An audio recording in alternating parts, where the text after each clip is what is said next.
बिस्मिल्लाहिर्रहमानिर्रहीम। Standard capital securities का YouTube channel और scstrade.com।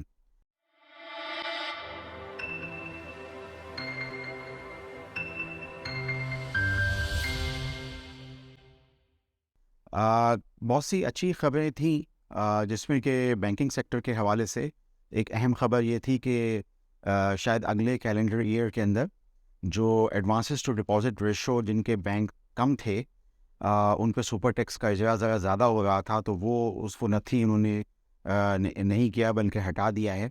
तो बहुत सारे जो आपके बिग फाइव बैंक्स थे उनके एडवांसेस टू डिपॉजिट रेशो बहुत कम है। तो उनको हम लोग ये देख रहे थे कि जो इफेक्टिव टैक्स रेट था वो 58% भी लग रहा था, बल्कि अभी जो रिज़ल्ट यूबीएल का रिपोर्ट हुआ तो 53% भी मुझे दिखा। तो अगर ये चीज़ अगले सालों में नहीं होती तो ये बैंकिंग सेक्टर के लिए अच्छा है।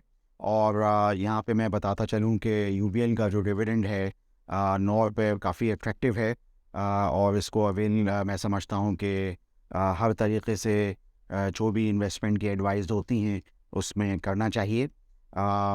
इसके अलावा कुछ दूसरे बैंक्स भी हैं जिन जो प्राइस टू बुक पे बहुत ही नीचे ट्रेड हो रहे हैं, और ये जो एडवांसेस टू डिपॉजिट रेशो वाली जो शर्त है ये उसमें भी आती है। तो जैसे एमसीबी बैंक का भी बहुत अच्छा डिविडेंड है, तो मैं समझता हूँ कि ये अवेल करने चाहिए। एक बैंक अल हबीब का भी 7 रुपये डिविडेंड है। तो काफ़ी ये मज़ेदार किस्म के डिविडेंड्स हैं, तो मैंने सोचा कि आपको शुरू में ही ये बता दिया जाए। अच्छा, इसी तरीके से एंग्रो फर्टिलाइज़र के हवाले से भी प्लांट के स्टार्ट होने की खबर है। तो पहले से ही इन्होंने एक बड़ा अच्छा डिविडेंड फाइनल दिया हुआ है 5 रुपये। तो ये भी मैं समझता हूँ कि लेने की ज़रूरत है। मैं देख रहा था कि 15 से 17% का एनुअल डिविडेंड डील होना, ये काफ़ी मैं समझता हूँ कि अच्छी चीज़ हो सकती है।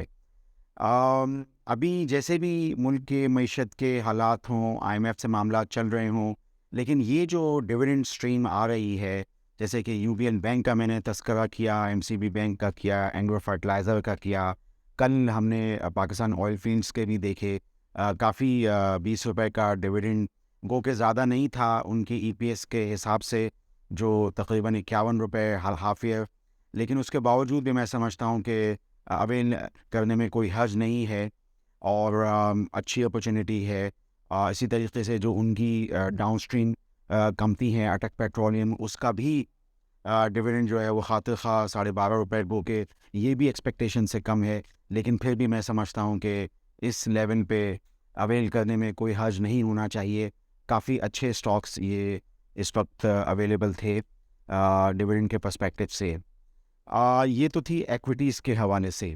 अब एक अहम जो इस वक्त सुप्रीम कोर्ट का जो एक फ़ैसला आया है, 2-3 के उससे उन्होंने जो के इलेक्शंस जो हैं केपीके और पंजाब, वो 90 दिन के अंदर करने का उन्होंने हुक्मनामा जारी किया है। मैं समझता हूँ कि थोड़ी-सी और एक बेचैनी जो है बढ़ेगी, गो के हमारा ख़्याल ये है कि अगर इलेक्शन डेट आए तो ये मार्केट के लिए भी और इन्वेस्टर्स के लिए भी और बिजनेसमैन के लिए भी एक अच्छी खबर होगी कि एक बेचैनी की फ़िज़ा ख़त्म हो जाएगी और इकॉनमी की डायरेक्शन थोड़ी सी बन जाएगी। लेकिन फ़िलहाल ये है कि चूँकि ये फ़ैसला थोड़ा सा तक़सीम शुदा है, अभी मज़ीद इस पे कमेंट्री आएगी तो आपको सामने नज़र आएगी।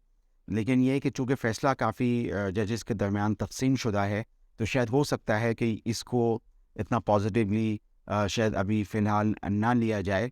और अभी चूँकि फेडरल जो इंतखाबात हैं उनका भी कुछ अता पता नहीं है, तो वो भी चीज़ जो है उसमें अभी बेचैनी या एक अनसर्टेनिटी की फ़िज़ा रहेगी। आईएमएफ के साथ भी जो मामलात चल रहे हैं, उनकी जो कंडीशंस हैं वो आहिस्ता-आहिस्ता हुकूमत यानी करने की कोशिश कर रही है। उनमें एक जो अहम चीज़ जो सुनने में आ रही है वो ये है कि इंटरेस्ट रेट्स। तो स्टेट बैंक ऑफ पाकिस्तान ने एक हंगामी तौर पे इंटरेस्ट रेट की जो मीटिंग है वो 2 मार्च को रख दी है। और उसमें जो चीज़ें आ रही हैं वो ये है कि जैसे कि रॉयटर्स का पोल था, तो वो 200 बेसिस पॉइंट यानी 2% 17% से बढ़ाने की बात कर रहे थे। लेकिन ये है कि सुनने में ये आ रहा है कि ये 3% भी हो सकता है। अब अगर 2% हो, जैसे कि कंसेंसस है हम सबका, एनालिस्ट बरादरी का, बड़े इकोनॉमिस्ट का, जो कि रॉयटर पोल में शाये हुआ, अगर ऐसा हो तो मैं समझता हूँ कि मार्केट इसका मज़बत वो लेगी, क्योंकि ये इकोनॉमिक स्टेबलाइजेशन मेजर है आईएमएफ के ट्रांश के लिए। लेकिन अगर फर्स्ट करेंगे ये लेट से 300 बेसिस पॉइंट हो, तो शायद हो सकता है कि मार्केट इसका मनफी असर ले। गो कि मैं समझता हूँ कि बिज़नेस और कारोबार, ट्रेड, इंडस्ट्री, उसके लिए तो चाहे 2% हो या 3% हो, ये मनफी ही है, और ये पाकिस्तान की तारीख का सबसे ज़्यादा यानी इंटरेस्ट रेट हो जाएगा यानी 90 की दिहाई के बाद। एक तो ये चीज़ थी, प्लस ये कि जैसे पिछले व्लॉग में मैंने तज़किरा किया था, फिच की रेटिंग डाउनग्रेड हो गई, और उसमें ये भी कहा था कि मूडीज़ भी अब पीछे ही पीछे होगा, तो इत्तेफाक से मूडीज़ की भी कल आ गई और उन्होंने भी डाउनग्रेड किया। तो ये चीज़ें जो हैं वो ज़ाहिर बात है इसका जो सिग्नल है इतना ज़बरदस्त नहीं है। बहरहाल मैं समझता हूँ कि जो एक्विटीज़ के हवाले से या लॉन्ग टर्म पोजीशंस लेने के हवाले से बहुत ही अच्छा मौका है।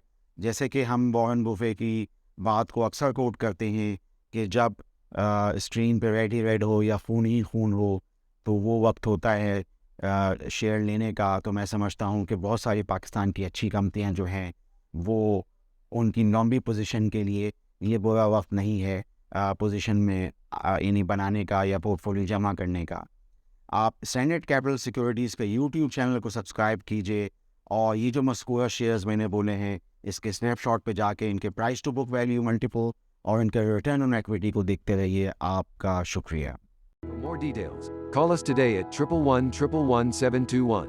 Open an account with Standard Capital Securities. Start investing in your financial future. Talk to our experts and get access to exclusive market research and much more.